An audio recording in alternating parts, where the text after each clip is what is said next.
we read Cinema Speculation, got us in a DePalma mood, because, you know, Tarantino's talking up his DePalma influence, and he keeps referencing Blowout, so it's like, okay, let's watch Blowout. Dude, Blowout is such a great fucking movie. Oh my god, now, it's a good. Have you, like, were you into Blowout before this? So I got into Blowout by when I was from Tarantino. When you got a blowout, you went to the barber. They got the hairdryer. I got a Brazilian blowout. Yeah, right. I had Tony Danza. I knew it was John Travolta starring in it, so like I always assumed Blowout was like a reference to his hair, you know, because he always had like the amazing coif, especially in the like because he has like the Barbarino hair a little bit still in it, you know? A little bit like he's kind of like halfway between Barbarino and Danny Zuko, you know. Like what a set of hair, like a fucking head of hair on that guy. Like now, when I was a kid, it would be on TV all the time because it takes place in Philly. So like I was about to ask you on about the Philly on like Channel 17 or whatever, they play it all the time. And my dad was way into it. Like I said, he was like a huge DePalma fan, and it would be on all the time. And it just looked like the most boring thing ever. First of all, it was John Travolta, who at this time was like so passé and so corny and cheesy, just done. You know, this like Pulp Fiction. So that was corny, and then it was just like boring because it's just like a guy with his like recording equipment, so boring. But then the other thing is. And this is my first, you know, and watching it on like a little TV, you know, at home. But like, this is my first. I watched it on the projector. Holy big shit! Screen This treatment. movie looks like $1 million. Yeah, and that's what like I'm like, man, this like first of all, I don't know how they showed it on TV back then because De Palma employs, you know, extreme widescreen where something's going on way over here and then something else is going on way over there, and then he does those like focal things where there's like. The split diopter. The split diopter, yeah, where you can have something way in the background in focus and then way in the foreground in focus. I love it. And like that only works in the theater or on like a widescreen treatment, and they weren't showing it in widescreen back in the 80s. So like I was blown away by Blowout. You know, I should have watched it with my Brazilian Blowout. I start watching it for some reason. The hair is just like. well, the other thing is that then the title Blowout. It's like it's like blow because like he's a recording engineer and like the sound blows out or something. But then it's like no, it's a literal tire blowout. You know, I like the original title of it. What was the original title? Personal Effects. Personal Effects. That's awesome. That is a good title. Isn't that a good title? Yeah. And Blowout doesn't do it justice because like I just thought this was like a lightweight movie like all these years. Yeah, I don't like the name. Yeah. I'm like that's what happens after Thanksgiving feast when I go into the John. Right. Yeah. Blowing out the toilet. Like and this like when they talk about what a huge star Travolta was, you know, prior to his fall from grace and then his big comeback, when they would talk about what a huge star he was, this would be one of the things they'd list as like, oh, he's got all these great movies. He's got, you know, Saturday Night Fever. He's got Grease. He's got Blowout. And I'd be like, like you're just throwing that in. You're throwing him a bone with that one. But like, okay, trying to pad his credits. First of all, this like fake out intro. I got completely faked out because it's like, okay, I know this is some kind of it's some kind of crime story. He like I know he like records some kind of murder or whatever, and so it starts out, and there's a guy who is walking into this building with a girl, and the guy's got like the John Travolta haircut, so it's like, oh, there's John Travolta, and then you see like all the voyeur stuff where this guy's like, where you're seeing it, you know, and then you see this like creepy guy like walk up to the window looking, and you're like, oh, here's the creep. And he's wearing like a police uniform or maybe like security uniform, like maybe he's like campus security, and he's looking through the window, and you're like, oh, there's the creep. But then the real creep is standing behind him. I know. Tom, you know how much I love slasher movies. Yeah. I always feel like this opening is like a little like in headcanon, his little like a little pure like slasher. Right. Yeah. If he did like, you know, just went full slash, like not like, because it's like no, he does classy slash, but if he went down and dirty, where it's like the voyeurism, it's like you're looking in these windows. Every window has like somebody naked doing something different. You know, I love that little like slasher too because it feels like it would be taking place in like Act 3 of a movie we never saw. Like the cops are already on the case. They're like, Jablonski, you've got to stake out the sorority house or whatever. Well, yeah, he has his cake and eats it too. He gets to do like the best part of a slasher movie without having to do all the rest of the stuff, and it's. like I'm a fan of this movie, but that's by far the strongest. Isn't that crazy? I felt for it the first time too. I felt like they didn't show that part at all in Philly on TV. You know, like you would just skip to like them in the recording because like you couldn't show that. It's like you know, Conan the Barbarian or something where it's just like too much topless. You know, he's like good scream at the end. Yeah, the framing, because like I knew about the framing device of it, but like the framing device is so incredible. Great, you know, like and you forgive him for giving up that. You forgive DePalma for giving up that much real estate to like a fake out, to like a non-consequential part of the story. You forgive him because the framing is so strong. Yeah, and also I like how John. The quintuple baked ham shows up. Little restraint in this. John Lithgow, he's kind of doing a little slasher action too with his bird. Oh yeah, I have like the vaguest recollections of this movie from seeing bits and pieces on TV as a kid, and like I didn't know John Lithgow was on. So it's like kind of like pre-fame, like Harry and the Hendersons. John Lithgow. I know. And now I get it why, like John Lithgow's part of the Brian DePalma Players. So that's why like when Raising Cain comes out, and I'm like, why is the guy from Harry and the Hendersons playing a psycho? And it's like, oh, because, you know, he's in Blowout. Like, I got into this, like, with reading from Tarantino, reading about Pulp Fiction. The main reason he cast him, John Travolta, in Pulp Fiction was because of his love of him in this movie. Yeah, it was like his like that was like shit. I gotta put him as a lead in one of my movies. Well, especially if you're like an aspiring director, screenwriter, or whatever. Here's a movie about making movies, you know, and it's and like it's super nerdy because it's like a guy it's a sound effects guy. So it's like Ben Burt or something. Yeah. And like I remember watching those like Star Wars documentaries and stuff where you'd see him out with like, you know, electrical wires, you know, like he'd take like a little hammer and like hit the electrical wires, like just to get the blast, to get the laser blast and stuff. So like I'm assuming it's supposed to be like Ben Burt or like that type of guy. Star Wars editor Paul Hirsch worked on this. Okay. And he's just real quick, like that news anchor that's on there. I was like, holy shit, I know that guy. That was one of the news anchors when I was a kid.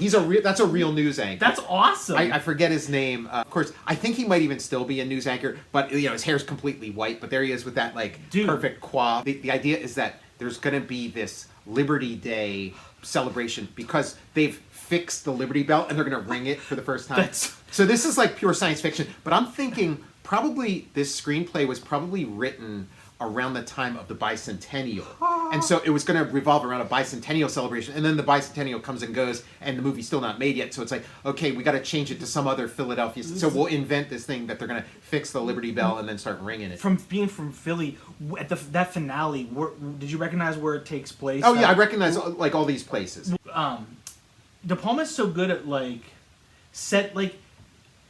he sets the world up. Like he sets like this like scene perfect like backdrop. Yeah. $1 million, you know everything, you know all the people, you know like where everything takes place, like and then the screenplay's like tight as a drum. The first De Palma movie that really made an impression on me was Mission Impossible. You know, I was kind of the right age to see it and stuff. Same. This is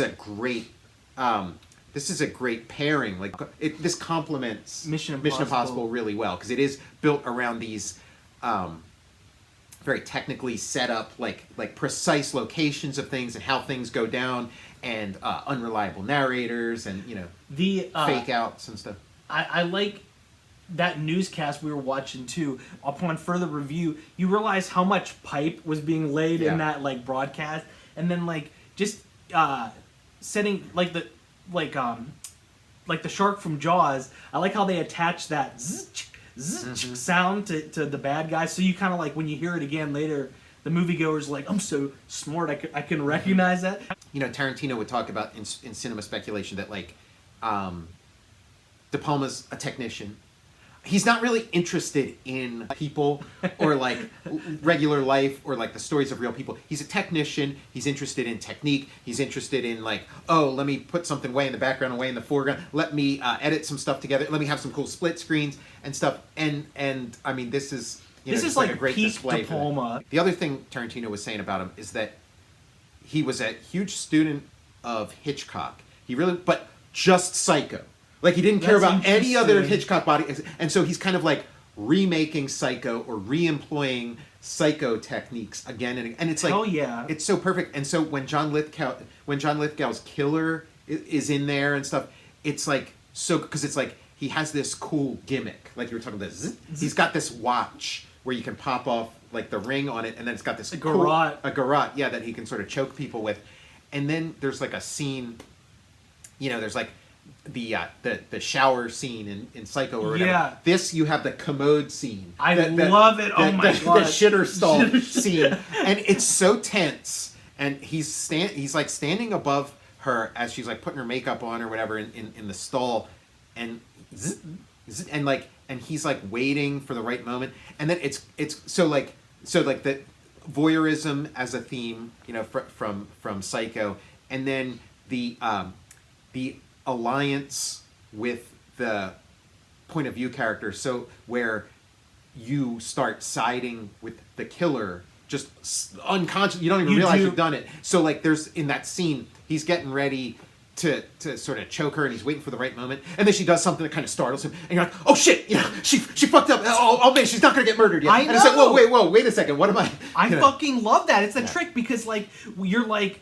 You want him to complete his job, right? Exactly. It's There's satisfying. It's like this, compulsion or whatever, where it's like, okay, he needs to get from point A to point. He needs to finish his job, and shit, something happens to interrupt him finishing his job. You're like, damn it, just stand higher up on the toilet. I'm like, lean it further over to get.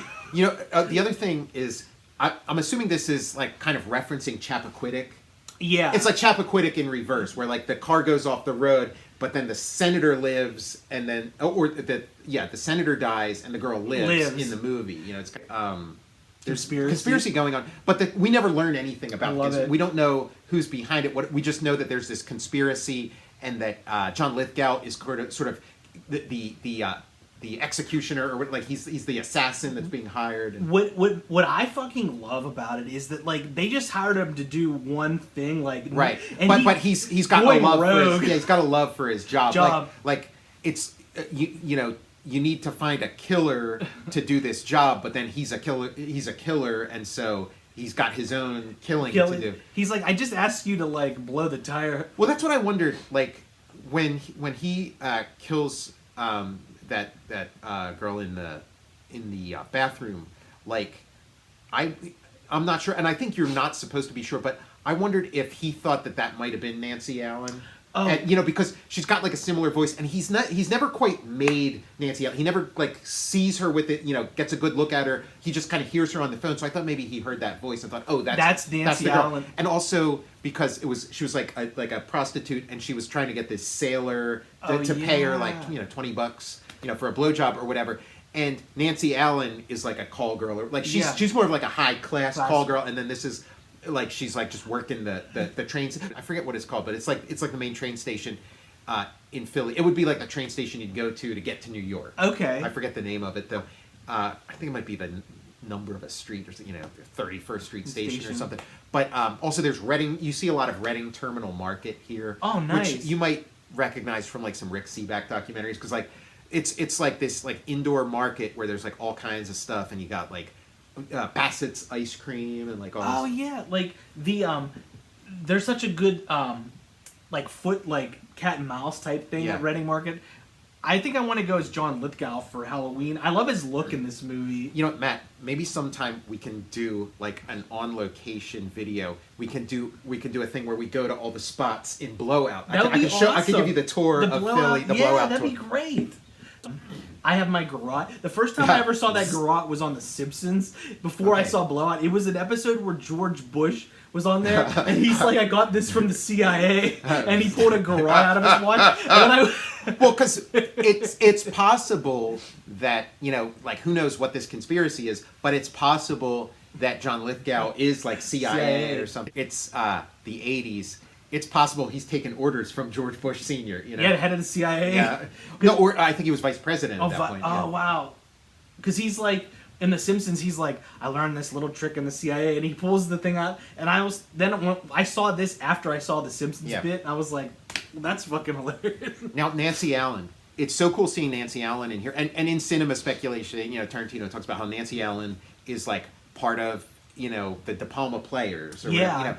And I guess she was in Carrie. She was in I Carrie. didn't recognize her in Carrie. But, like, I always thought of Nancy... When I hear Nancy Allen, I think of RoboCop's partner. You know, she's RoboCop's partner. But it's kind of cool seeing... Because, like, in RoboCop, she's, like, tough. But here, she's, like, you know... Ditzy. The glamour queen. Or, yeah, ditzy. The glamour queen or whatever. I like how, in this movie, John Travolta's character and Nancy Allen are kind of dumb. They're dumb, and they're like the Both of them are dumb. They're the romantic leads, but they're not really in a romance. You know, it's not like until the last time they're together that they even like kiss. You know, it also makes it feel real because like thinks he's got like John Travolta's character or John Lithgow's character is like 100 steps ahead of them. Yeah, and he's like, I got this squared away, and like you're like, no, fuck, damn it. So many great fake outs too, because like the first time he kills that girl, you kind of think it is Nancy Allen until you know, and they even show her face. But it's kind of like the hair and the makeup is enough that you're not quite sure until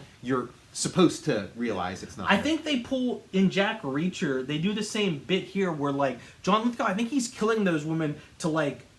He's killing similar looking women in Nancy Allen to hide her kill when he eventually... Oh, is that what it is? I think that's the plot. Because I thought it was just that he thought that was Nancy Allen. Yeah, I think she looks like her. I think he's pretending there's a serial killer out there. Right, and he's carving the 70s... Like, he's carving the Liberty Bell into them to make it look like, okay, that's interesting. Like, I thought that, you know, that he was just doing that thing. Yeah.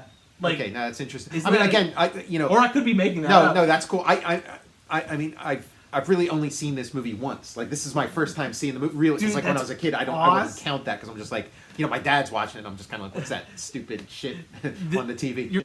Like, DePalma's such a technician. He likes to draw attention to the fact that this is artificial, that this is created. And so, like, when you're a kid, you want realism and you want naturalism, but he doesn't. And so that's also, like, later in his career... That kind of did him in a little, and also like some of the critics, like Mission Impossible was a huge hit, but there was a lot of criticism up, and it's kind of like, oh, why'd he do that? Oh, that's corny. That's it. But it's like, no, he's doing, you know, he's drawing attention to different, you know, things. My first De Palma movie was Untouchables, and we rented that on VHS, and then we also rented Raising Cain and Carlito's Way. Yeah. And it's before I knew who he was, but I'm like, these movies are fucking cool. But then Mission Impossible came out. I'm like, I put two and two together. And there was a period where I saw all of his movies in a row in the theater. I saw like Mission Impossible. I saw like Mission to Mars. I saw the Mars one, and then I stopped with Black Dahlia. I saw Black Dahlia. Now, what was the? There was the one where it was like a boxing.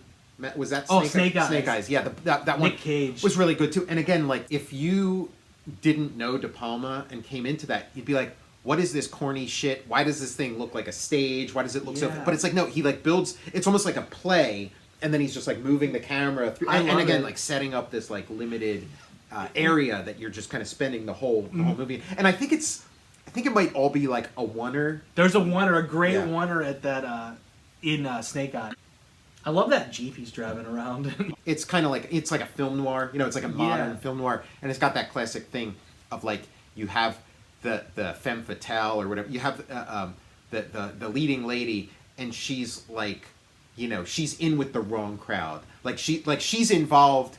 She didn't realize she was part of an assassination, but she did know she was getting involved in some like blackmailing and stuff. Yeah. And so like, and then by the end of it, it's the same with Mission Impossible. It's got kind of, you know, he's in love with sort of the bad guy's girlfriend, and he doesn't know how much if she's in on it or not, and has to like find out, you know, by the end. Dude, I'm gonna rewatch Mission Impossible. Yeah, I mean that could be another Total Recall thing. Especially, I mean, we should just do the whole De Palma filmography, the whole De Palma filmography. But yeah, I mean, because Mission Impossible, it's like, you know, it's Tom Cruise, it's like big screen pop and stuff.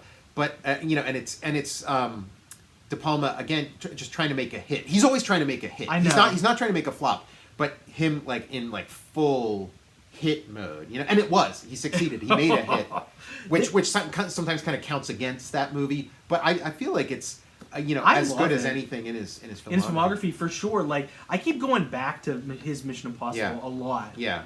And like this has to be like we were saying, peak De Palma. Like you mentioned, it has everything that like.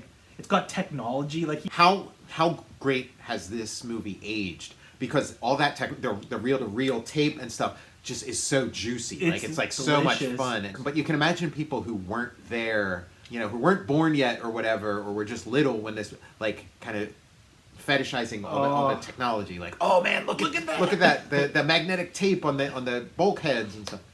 And there's that great shot where they have the camera like in the middle of his apartment while he's working. Yeah. And it's like spinning around. That's so awesome. That scene where he's recording and he hears the blowout. It's like he kind of so clearly stages it. And you have the owl hooting and the frog and stuff and the people and then like he replays it again and again as he's listening. And this is not too different from what's going on in the editing room as he's like as DePalma's putting his movie together. And then there's even film editing. He takes photos from a magazine and then makes a movie out of them. Oh yeah, that was so cool. That was kind of funny, and it's also the conceit of it's real funny because he's making almost like a flip book, and then filming it and then getting it developed. But then when he's watching it, it's like clearly like a it's a little too smooth to be.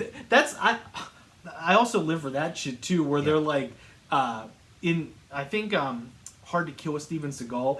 At one point, he's filming with a video camera like these mobsters, and then they play it back, and it's just the fucking movie. Right? Exactly. It's like CinemaScope. Somehow his like cheap little camera thing has like CinemaScope. The owl taking off in slow motion. The blowout. So it's like there's a blowout, a tire, and that's what they're blaming this guy's death on, is that he just had this freak accident, this tire blowout. But John Travolta is a sound expert. He's been listening super closely to sound and he can hear. It's very subtle. He plays it for other people. They're like, it just sounds like a bunch of noise to me. But he can hear that there's a pop right before the blowout. There's a pop, and and like he's playing it down in slow motion. Like that shot right there is like amazing. He does shots like that in Mission Impossible too. And so he realized his theory is that somebody shot the tire out, and so it was not a freak accident. It was an assassination. And then we hear the watch of this scene. It's the garage scene. This is where we like first see Burke. Mm-hmm. He's in like the back of this car. It's like zzz, zzz. This is dude. How? Oh my god! John, are you kidding like me? John Lithgow is like he's up there with Freddie Krueger. Like I just when I see him I think of like Third Rock from the Sun or Harry and the Hendersons. But he's like. He's like Freddy Krueger or something. Hell yeah. When you see him in like some stuff like Harry and the Hendersons, he's like a big jovial thing. Yeah. But then like it's like the bad guy in the Edward Herman from like Lost Boys. Remember him? Like that guy. It's like right. Yeah. There's a little bit of menace. It's like on fun jovial dad. Further inspection. This guy's fucking frightening. You're like. Yeah, man. So good. The lighting and everything. When he throws this tire, I thought. And it. Yeah. Yeah, that's so interesting. Great excuse to like follow the camera and stuff, follow the tire with the camera. It's so amazing that you can have this full career, this full body of work, where you are emulating one movie. You're emulating Psycho again and again, but there's just like so much there. Yeah, to mine, like a flop when it came out. Was it a flop? Oh, I thought it was a big hit. Like I didn't realize that because it's like a respected part of Travolta's body of work, so it was probably a flop everywhere but Philly. Oh yeah, because it was on TV all the time. I think Dressed to Kill was a hit. This one, it didn't do as well. I don't think as Dressed to Kill. Okay. I don't know if it was a full flop. Yeah. What was the movie where it's like a guy with a drill, this like super long drill? Oh my god, it's a Body Double. We gotta watch that one. Because that one, I remember when I was a little kid, I remember seeing, like, I didn't know what was going on, but I remember seeing bits of that, my parents watching that, and seeing like bits of that night. But yeah. It has an opening fake out too, where Craig dresses a vampire, he's an actor, and he's in like a coffin, but he has like claustrophobia, and he's supposed to like say a line, but he's like frozen in fear. Now, yeah, like if you were making movies, wouldn't you do fake? Just have an excuse to do like a genre that you're probably never going to get to or whatever, So yeah, do your vampire movie, do your slasher, Bigfoot movie. Yeah, do your Bigfoot movie. It's like DePalma's like, what's this on my schedule? A meeting with the Total Recall guys. I saw, at least when I saw it, this was like maybe like 5 or 6 years ago, but it was like DePalma's last movie. Like, I don't know if he's done a movie since then, but he had this like movie, and it was low budget, made in Europe or whatever. Wow. But it was solid. It was After Black Dahlia, I haven't seen what he's done. Okay, since yeah, then. I mean, I guess he was in director's jail after Black Dahlia or something. Was it not a hit or? Black Dahlia? I don't think that was a hit. Yeah, it either. wasn't a hit. Yeah, Black Dahlia was good. I'm a fan. It had a lot to live up to because like just the whole Black Dahlia thing is such a big. But it was good. I saw it in the theater. Okay, yeah, that's cool. I didn't see it in the theater. I saw it at home, but I'll fire it up on the projector. Yeah. Do some Snake Eyes. Snake Eyes. Yeah, I saw that. I saw Snake Eyes in the theater. There was another good one I saw. And I saw the Mars one in the theater. Femme Fatale it was called. Okay. It has Rebecca Romaine and I think Antonio Banderas maybe. That's a good one. I feel like DePalma is one of those guys who went to director's jail a couple times and got out. He did get out. Yeah. So I mean, maybe Blowout, put him in director's jail for a little bit, but he came out and kind of because it was like he started doing all this doing like more sort of like action adventure kind of stuff as opposed to like semi slasher. I'm gonna rewatch. I have Body Double. I think I have it digitally. And Dress to Kill was great. I haven't seen a lot of his early ones. I saw Carrie. Phantom of the Paradise was always on television. Phantom of the Paradise was always on television when I was a kid. I didn't know what the fuck it was. Me too. At first, I thought it was like a Charlie's Angels episode because I think there's a Charlie's Angels episode that has like a similar plot of like a guy who runs a disco, but then has like this dungeon in it where shit. But like Phantom of the Paradise, I need to watch again. But it was freaky. I don't know. Like I don't know if I'm ready for it, but it's freaky. And I think that was one of those like director jail kind of things. The other thing that seems kind of funny in this is this like Philadelphia movie studio. Like I don't remember a movie like when my dad was a kid. There were like movie studios in Philadelphia. Like I think like American Bandstand or whatever was filmed in Philadelphia. But then like by the '60s, all that stuff moved out. The Great White Way, like right. The Great Cheese Whiz, the Great Wit Way. Well, my dad would say how there would be like live. They'd film like live westerns in Philadelphia, and it would be like a western or whatever, and then it would start like snowing or something. Dennis Franz. He shows his butt. He's like, he goes the Palma. He's like, I'm not showing my butt. You know what? Franz butt. No Philly accents in this. You don't get any like real. You don't get Philly accents in Rocky either. Like it's like they just do like New York or Chicago or whatever. Philly for Water. Yeah, get some water. I've been Blowout too. Blowout Part 2.